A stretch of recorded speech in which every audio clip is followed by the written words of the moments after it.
mukoma nenzeve mbirawa ngavapinde inini imimika garai pasi taurai nyaya yenyu yamafambira. inini ndakakunzwa iparedhiyo pasta ndakakunzwa iparedhiyo muchinzi imimi munosoti munana muchinzi imimi munosoti munana ndikati watove mukana wedu zvino ndikati watove mukana wedu zvino wekuti isusu tiwane mabasa wekuti isusu tiwane mabasa. Gabriel mukati mejumanda no rest naire sechandakati ndati ndichiona dambudziko rako ndikati ndinoona shepa ndaona makutu nemakutu nemameonaki emhepo akaterana nemwanakomana zvikanzi zvakonzerwa nei zvikanzi zvakonzerwa namukoma apo pamukuru wanzanzi yemuningi nashamwari asisi atete wamaiguru wako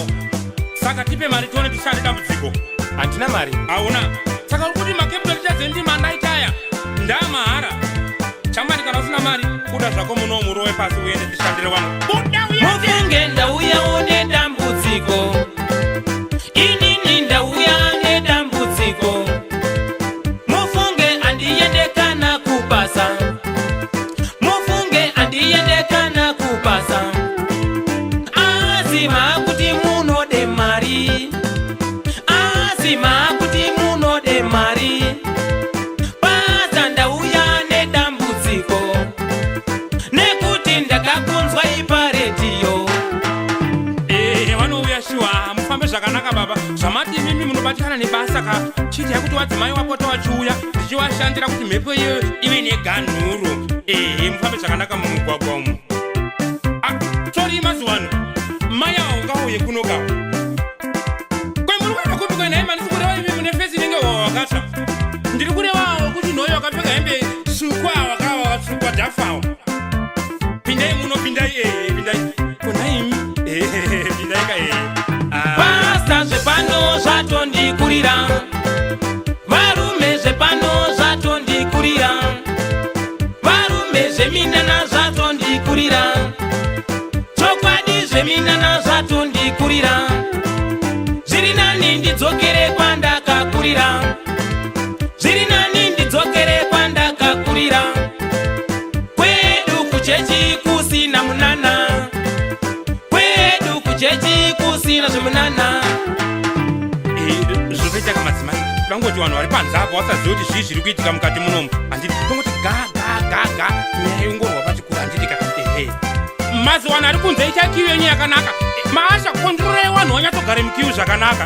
ndinouya ndichikutorai mai avatopindira ka handiti unoona advantage yavanhukadzi ndwanasa kuri goko isoitwa gokupedzisira inini ndakakunzwa iparedhiyo pasta ndakakunzwa iparedhiyo muchinzi imimi munosoti munana muchinzi imimi munosoti munana ndikati watove mukana wedu zvino ndikati watove mukana wedu zvino wekuti isusu tiwane mabasa wekuti isusu tiwane mabasa. munoyazoona kuti mahwani apa ndirikugara kwamba kwambuya apa ndakatizirwa futi madeko ndichigara ikoko komana apa ndandauyawo kumufisi kuti achandibatsirawo semunhu anotaurawo paredhiyo kuti achandipawo muna mato ndowana basa ndowana pekugara zvino